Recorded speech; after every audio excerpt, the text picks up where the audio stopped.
procedure is called examination of a newborn. Okay, so the child is this baby has just been born, and we will want to examine.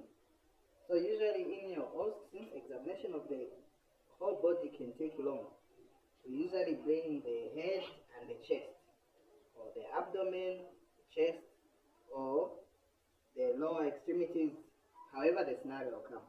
So for this one, it's the head and the chest. So before we start, all we need is a pair of gloves and measuring tape. Measure the head and chest circumference. So as I mentioned before you start the procedure, after you have greeted the mother and asked for permission to do this, always check the name tag of the child to make sure that he or she is the correct baby that you are going to do the procedure on.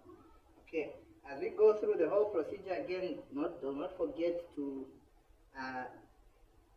for about minimal exposure of the baby. And we do not want to lose any heat or cause hypothermia. Remember, this is a newborn, so you only expose the part that you're examining. So as I said, first we'll start examining the head. Okay, so I'll put on gloves. These are just clean gloves that I'll use during the procedure. So I'll begin. For student nurses,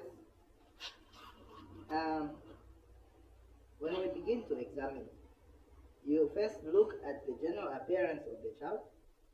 Okay, look at the general appearance. If the baby is active, okay, look for any signs of look at the breathing, see if there's any chest indrawing, just those signs that you use to detect if there's any abnormality. So look at the breathing, look at the crying, if the baby is crying, if there are any tears coming out, signs of dehydration, signs of like if you look at central cyanosis, if there's any cyanosis.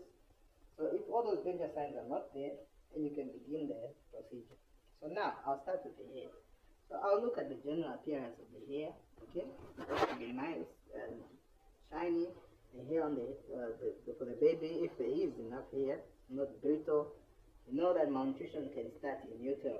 Okay, so if I see the hair, okay, nice and shiny, it's not brittle, it's not brownish in color, and from there I'll move on and feel the fontanelles. Okay, there's what we call the anterior fontanelle and the posterior fontanelle. So the anterior fontanelle, okay, which we say is diamond shaped. Okay, I think our students have given themselves because you have drawn a diamond for diamond shape. Okay, so it's diamond shaped, and then the posterior fontanelle is found at the back here. Okay, it's rectangular shaped. Okay, and it's smaller than the anterior fontanelle. If you say it even admits like the tip of the finger. Okay, yes, it admits the tip of the finger. It's triangular shaped. So now, after you've assessed the fontanelles, you also check if there is any depression in there. If there's any depression, okay, if they are sunken, then we know that this could be a sign of dehydration. So you make sure you check if the fontanelles are sunken. You can simply feel with your hands if the child has got a lot of hair, okay, if it's sunken or not, okay. If they are bulging, okay, extremely bulging, like overlapping there, then we can predict that there might be some abnormalities or some increased intracranial pressure there. So you note for those changes. And if you move from the fontanelles, you can palpate there, okay. If there is any swelling, okay. Now there is a swelling on the head that we call caput sacedinum and hematoma. Now the difference is that one of them is fluid and the other one is blood. So the way we differentiate the two is that with caput sacedinum, the swelling crosses this midline, the suture line. Okay, so if the swelling is starting from here all the way up to there, starting from here all the way up to there, as long as the midline is crossed with that swelling, and then we can consider that to be caput substernum. Then for cephalhematoma, if the swelling is just on one side and does not cross this midline, the suture line, then we conclude that it's cephalhematoma. Cephalhematoma, again, like I said, is a swelling with blood inside, and caput is fluid. So if you note, there is no caput substernum, which is a swelling which overlaps the suture lines and has got fluid. And there is no cephalhematoma, which is a swelling that does not cross the suture line and the fluid, and it has blood. So now, after you have checked for the two, caput substernum and cephalhematoma, you can also see for overlapping sutures. If there are any overlapping sutures, okay, you take note of that. That one also, it heals by itself, okay? It will fix itself. So if there are no, you feel for any overlapping sutures. Okay. Looking at there, you can check if there is any injuries on the head, maybe death trauma. There was maybe during forceps delivery, you can have some injuries on the head, and then there is nothing there. So when you're done with that one, you can get your measuring tape, okay? And from occipitofrontal, you measure the circumference of the head, okay? Like that. Occipitofrontal, and then hold and tell to see that, okay, this is 37 centimeters. So that is the head circumference. When done with that, with the head circumference, okay, you look at the face. Before you move to looking at the organs on the face, you look at the face, you note for any facial paralysis, okay? And if there is any preceding chin there. So if you note there is no facial paralysis, you can start examining from the ears. So I'll look at the ears of the baby. From this point where I'm looking, they should be symmetrical, okay? They should be in the same alignment. That's one. Two, their ears are well formed, okay? The pinna of the ear is well formed, okay? There is cartilage there, I can feel it. And also, they are not webbed, okay? The ears should not be webbed to the head, okay? You should be able to move them away from the head like that, okay? Then inside the ear again, you should make sure that both ears are patterned, okay? There is no discharge coming out of the ear. At the back of the ear, you can palpate also if there's any swollen lymph nodes. You can feel for any swollen lymph nodes, which might be an indication of an infection in the ear. Okay, when you are satisfied with the ears, you can move on to the eyes. The eyes as well, you should try to open the eyes. Most neonates eyes are closed. Make sure that all the organs of the eyes are there, okay, when you open the eyes. Remember this procedure, the mother is around, so you're explaining to her what you're doing.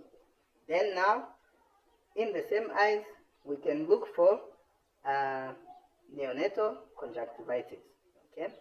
You can also look for some beetle spots that you might see, and if possible, even jaundice. You can check if there's any jaundice in there, okay? Check for any pus coming out of the eye, okay? And when we are sure that the eye is fine and the eyes are symmetrical, then you can move on to the nose. Now on the nose, again, there is a septum, okay? The nose divided by a septum. We will find there is no deviated septum, okay? The nostrils are patterned, and at the same time they are symmetrical, okay? So now there is no pus coming out of the nostrils, so we can conclude on the nose that everything is fine. You explain to the mother. And then now when you're on the mouth, again, we checked, we don't have a receding chin there. Outside, you can see that there is no central cyanosis, okay? The lips are not blue. Central cyanosis is kind of an emergency, so when we see central cyanosis, it's a sign to tell us that oxygen is actually not now being supplied to major organs, including the head, the heart. So it becomes an emergency. You see that, try by all means to find the source and also give humidified oxygen. So when I'm done with that, you can open the mouth now. The mouth should be moist, okay? The mouth should be moist, and then inside the mouth, there should be, you can see that I don't see any swollen gums. I don't see any oral thrush, okay? There are no false teeth in there, in the mouth, okay? There's no, I don't see any pallor inside the mouth there, okay? So, when I move from the mouth, you go to the neck. On the neck, again, I'll feel if there's any swollen lymph nodes. So there's no swollen lymph nodes in the neck, okay? And then, if there's any congenital goiter, okay, the baby does not have congenital goiter, and webbing of the neck. So I've concluded that there is no webbing on the neck.